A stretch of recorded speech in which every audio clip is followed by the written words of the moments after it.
we asked People Can Fly some questions of ours and some questions of yours, and in this video, we got the answers.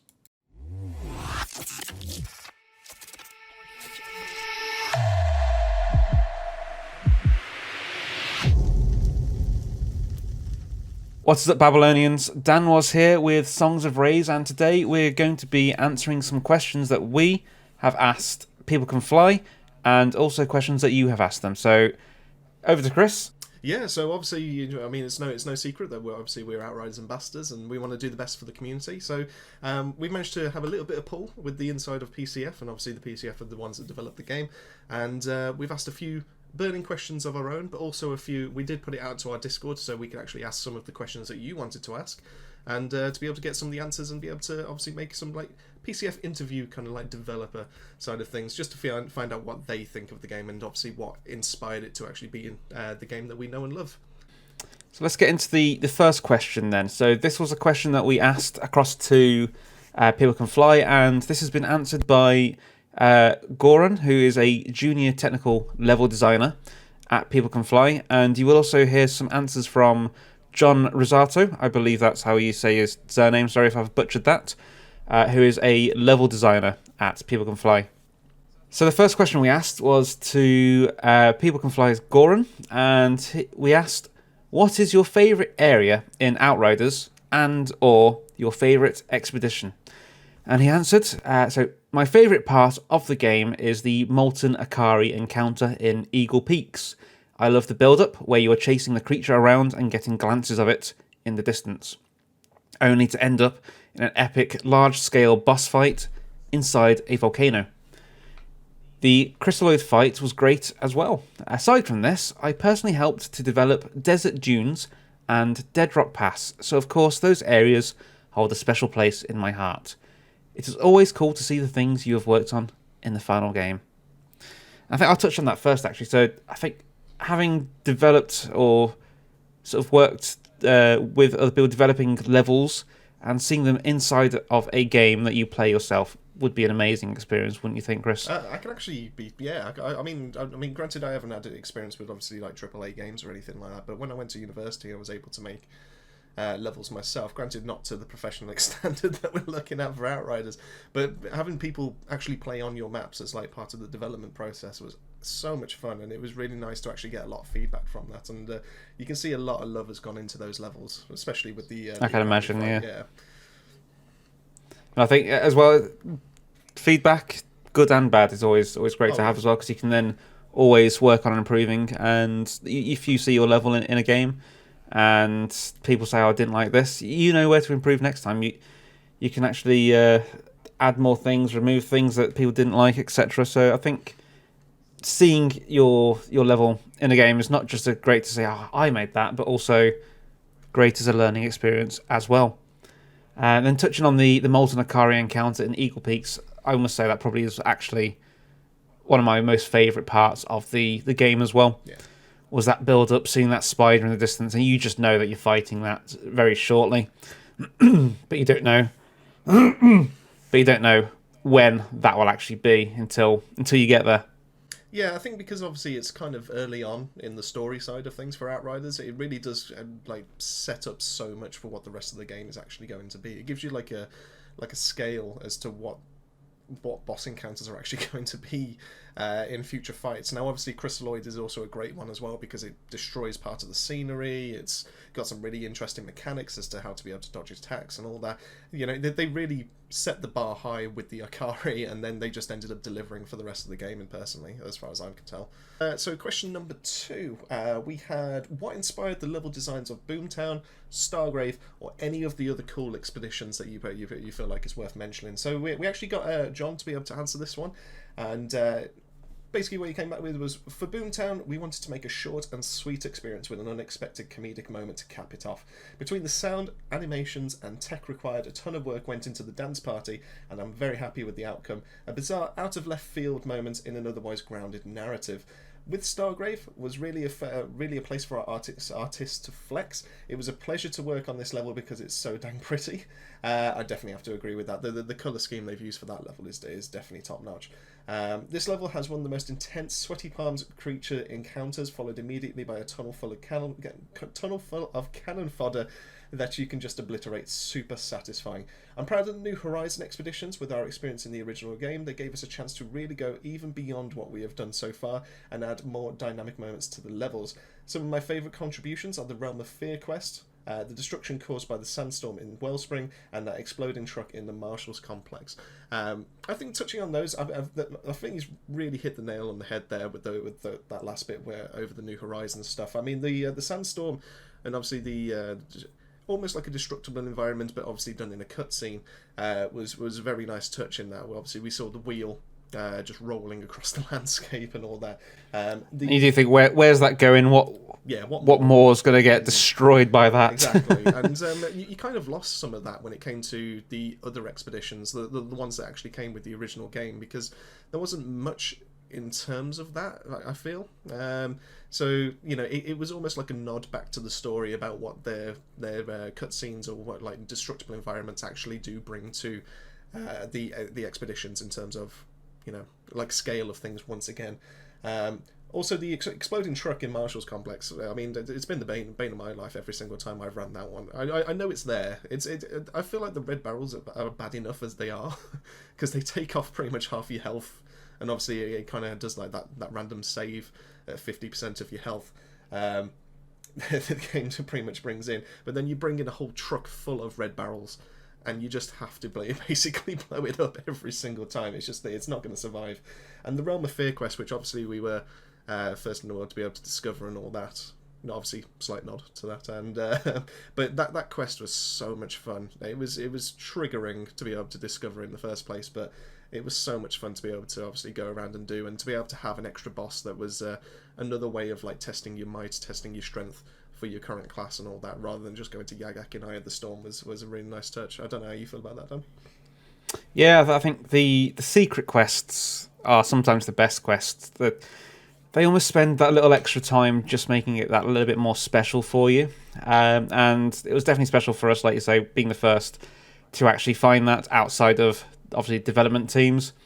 Getting that in the playtest, and the stress that we had trying to find them did improve upon that. The second recording that we had of that, though, was obviously a lot smoother. We had a lot of time to do that, and it was almost specifically for recording that content, so that was great to have. But yeah, definitely the first time we saw that and it came up saying was it like new quest or whatever, Realm of Fear, and I went, it's a quest. And then we managed to get in and get that sorted. But no, that was a brilliant thing to include. And yeah, there's the destruction in Wellspring. We love to see it, let's be honest. We love to see things blowing up. We love to see giant spinny wheels just rolling across the in the background, causing mayhem. And the exploding truck, I will say I've never had a problem with that. So I just look at it and go, I'll shoot that before I get to it. But I do understand the frustrations. And then going back to Stargrave there, I think I said it in the expedition guide, it is one of the most beautiful, if not the most beautiful expeditions that you can play. The colour scheme on it, the lighting effects, and just like say the tunnel full of cannon fodder is great fun. Then onto Boomtown. We all know Outrider. Let's play. And the Outriders. That is, yeah. So when you walk into a room full of people dancing, you think, hang on a minute, what's this game again? Is this Dance Dance Revolution Enoch? I'm surprised they haven't tapped into that and actually just like as like a promotional material, just made a song out of it and actually just released it. I'm genuinely surprised they haven't just like took it even further, because obviously it's so iconic for Outriders as it currently stands.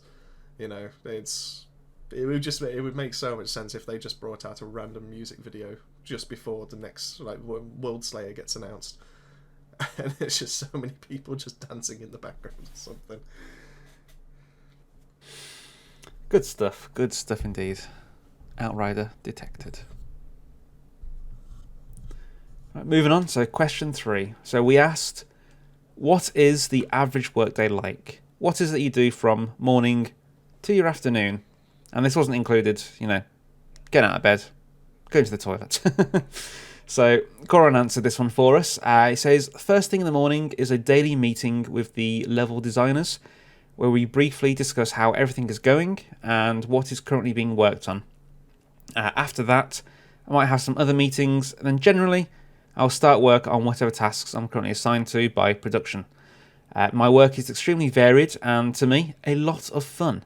As a technical level designer, I'm not really involved in the designing of the environment of levels, but instead with things like gameplay, scripting, creating game mechanics, developing tools for our team, R&D, or bug fixing. I also do a lot of AI-related work, which is probably the most fun part of this job for me. AI, it does seem like quite a fun, actually, fun thing to work on. So we know someone who's been doing it at college, don't we? He's talked to us about it in the past. Showed off his game. I can't remember what the game was now. It was like almost like a tic-tac-toe kind of thing, wasn't it? And it's really interesting actually to see the decisions you have to sort of input into the computer for it to make, or the choices for it to make before it makes its decision. Really sort of goes straight over me. Like, I don't understand. I could never do that. So it's good to see that people are smart enough to actually get that done, and we respect you for that.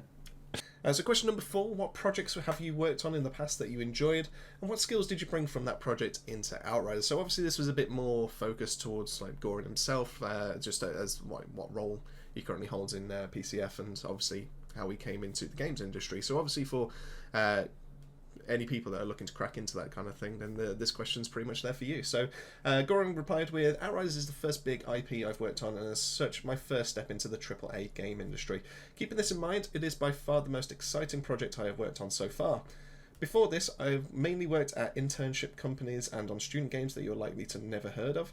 To some of the most fun ones, Retro Rockets, which was a 3v1 FPS survival game about a killer robot hunting 3 astronauts in space, and The Survivors, a 100-player battle royale featuring snow cowboys and then a ton of multiplayer VR games with custom tech and controllers. Working on professional but smaller scope projects like these in Unreal Tournament for a couple of years helped me to bring my technical skills up to a high standard.